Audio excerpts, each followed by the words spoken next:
বৰ্তমান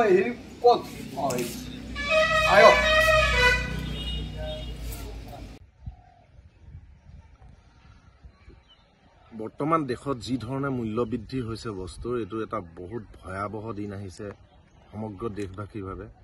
জনসাধাৰণৰ মাথাত মাৰ মাৰি কেনেদৰে চৰকাৰখনে যি নিজৰ মইমতালিয়ে ৰাইজৰ পৰা যি ধৰণে কৰকাতল শোষণ কৰিছে এইটো সঁচাকৈ অতি ভয়ংকৰ দিন আহিছে অসমৰ বাবে।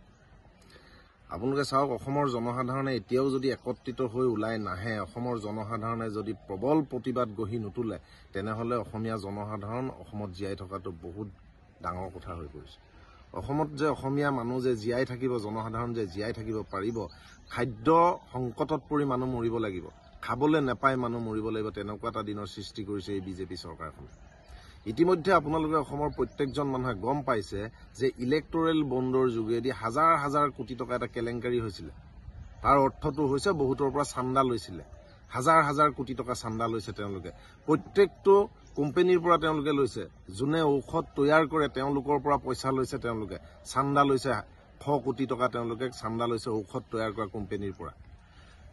যি ব্যৱসায় কৰিছে, যি প্ৰতিষ্ঠান আছে, প্ৰত্যেকটো প্ৰতিষ্ঠানৰ পৰা তেওঁলোকে পইচা লৈছে। পইচা লোৱাৰ বিনিময়ত কৈছে প্ৰত্যেকটো বেপাৰীৰ পৰা তেওঁলোকে পইচা লৈছে, চৰকাৰৰ বৰমূৰীয়াসকলে, এই চৰকাৰৰ বিষয়ববীয়াসকলে। তাৰ বিনিময়ত এই কোম্পানীৰ মানুহসকলে নিজৰ ইচ্ছা অনুযায়ী যিকোনো বস্তুৰ যেতিয়া মূল্য বৃদ্ধি কৰি দিয়ে, তেতিয়া চৰকাৰে তাত মাত মাতিব নোৱাৰে। প্ৰকৃতাৰ্থত চৰকাৰখনৰ এটা নীতি নিয়ম থাকিব লাগে, বস্তুৰ মূল্য বৃদ্ধি হ'লে, যে বস্তুৰ যিকোনো সামগ্ৰীৰ মূল্য বৃদ্ধি কৰিবলৈ হ'লে চৰকাৰৰ অনুমোদন ল'ব লাগে। যদিহে জোখতকৈ বেছি চৰকাৰৰ যিমান হিচাপ থাকে তাতোতকৈ বেছি যদি মূল্য বৃদ্ধি কৰে, তেনেহ'লে চৰকাৰে তাক বাধা দিব লাগে। কিন্তু চৰকাৰে বাধা দিব নোৱাৰা কাম হ'ল, কিয়নো চৰকাৰে ইতিমধ্যে তেওঁলোকৰ পৰা আগতীয়াকৈ তেওঁলোকৰ গোলাম হৈ গ'ল, গোলামত পৰিণত হ'ল। এই যিসকল কোম্পানীৰ মালিক আছে, যিসকল পুঁজিপতি আছে, পুঁজিপতিৰ গোলাম হৈ গ'ল চৰকাৰ। সেইকাৰণে অসমৰ জনসাধাৰণে, দেশৰ সৰ্বস্তৰৰ জনসাধাৰণে ইতিমধ্যেই অসমৰ বাহিৰত প্ৰত্যেকখন ৰাজ্যত ইয়াৰ বিৰুদ্ধে প্ৰবল প্ৰতিবাদ গঢ়ি উঠিছে। ৰাইজে গম পাইছে, তাৰ জনসাধাৰণবিলাক সচেতন হৈছে। কিন্তু আমাৰ অতিকৈ পৰিতাপৰ কথা, আমাৰ অসমৰ জনসাধাৰণে এতিয়াও এই মুহূৰ্তলৈকে বুজি পোৱা নাই। এটা কাৰণেই বুজি পোৱা নাই, অসমৰ জনসাধাৰণে যি অৰুণোদয় আঁচনি পাইছে, 1250 টকা পাইছে, এই বাইদেউ আঁচনি পাইছে, 10,000 টকাকে দিম বুলি গছ পুলি ৰোৱালে, সেয়া আঁচনিৰ লোভ দেখালে, লাখপতি বাইদেউ বনাব, এয়া লোভ দেখালে। এয়া দেখি প্ৰত্যেকজন অসমৰ মানুহ মনে মনে বহি আছে। ইয়াৰ পৰিণাম এনেকুৱা ভয়ংকৰ দিন এটা আহি আছে, যিটো ভাবিব নোৱাৰা এটা দিন আহি আছে। সেয়ে আমি বীৰ লাচিত সেনা অসমে কৈছোঁ যে অসমৰ সৰ্বস্তৰৰ জনসাধাৰণ ওলাই আহক, বীৰ লাচিত সেনা অসম আপোনালোকৰ লগত আমি সন্মুখত থাকিম। এই মূল্য বৃদ্ধিৰ বিৰুদ্ধে আমি জীয়াই থকাৰ বাবে যি সংগ্ৰাম, এই সংগ্ৰামখন আমি দৃঢ়তাৰে কৰিব লাগিব, নহ'লে আপোনাক মোক জীয়াই থাকিব নিদিব। যি ধৰণে বস্তুৰ দাম, আপুনি আজি বজাৰলৈ যাওক, আলু, পিঁয়াজ, মাংস, ব্ৰইলাৰ, ছাগলী, গাহৰি, আপুনি যি বস্তু কিনিব নাযাওক, প্ৰত্যেকটো বস্তুৰ দাম ইমানেই বঢ়াই দিছে, সাধাৰণ মানুহে, আপোনাৰ মোৰ নিচিনা মানুহে কিনি আনি খাবলৈ এতিয়া বৰ্তমান সক্ষম নহয়। তাৰ উপৰি তেওঁলোকে কৰিছে কি, চৰকাৰখনৰ আপোনালোকে কাৰুকাৰ্য চাওক, দেশখনত মদৰ অবাধ প্ৰচলন চলাই দিছে। মদ মানুহে খাবই লাগিব তেনেকুৱা এটা বাধ্যতামূলক কৰিব আৰু 2-4 দিনৰ পাছত আপোনালোকে চাওক। যেনেদৰে ভেকচিন ল'বলৈ বাধ্যতামূলক কৰিছিলে, তেনেদৰে মদ খাবলৈ বাধ্যতামূলক কৰিব এইখন চৰকাৰে।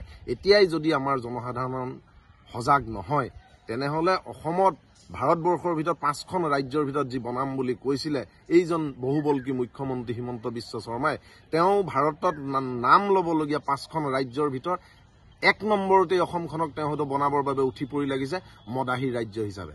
1 নম্বৰতে তেওঁ বনাব বিচাৰিছে অপৰাধীৰ ৰাজ্য হিচাপে।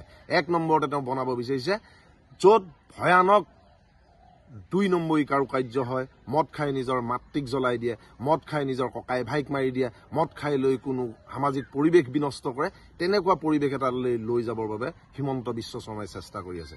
সেয়েহে অসমৰ জনসাধাৰণ সচেতন হওক, সজাগ হওক। এই মূল্য বৃদ্ধিৰ বিৰুদ্ধে আপোনালোক সকলোৱে একেশ্বৰে ওলাই যদি নাহে, তেনেহ'লে কিন্তু ইয়াৰ পৰিণাম অতি ভয়ংকৰ হ'ব। আৰু ইয়াৰ যোগেদি আৰু এটা কথা আমি বীৰ লাচিত সেনা অসমে কৈ দিওঁ যে হিমন্ত বিশ্ব শৰ্মা ডাঙৰীয়াই হওক বা নৰেন্দ্ৰ মোদী ডাঙৰীয়া হওক, আপোনালোকৰ ক্ষমতা চিৰস্থায়ী নহয়, চিৰদিন নহয়। 4 জুনৰ পাছত ইতিমধ্যে ভাৰতবৰ্ষৰ জনসাধাৰণে কি সিদ্ধান্ত লৈছে তাৰ ৰিজাল্ট ওলাব, আৰু মুখ্যমন্ত্ৰী হিমন্ত বিশ্ব শৰ্মাৰো কি গতি হয় গম পাবই, বেছি দিন নাই। সেয়েহে কৈছোঁ, সময় আপোনালোকৰ আৰু নাই, আপোনালোকক অনুৰোধ কৰি লাভ নাই, সংশোধন হওক, ৰাইজৰ পক্ষত থাকক। সেয়েহে আমাৰ সমগ্ৰ জনসাধাৰণ একত্ৰিত হৈ ইয়াৰ বিৰুদ্ধে ওলাই আহিব লাগে। ধন্যবাদ।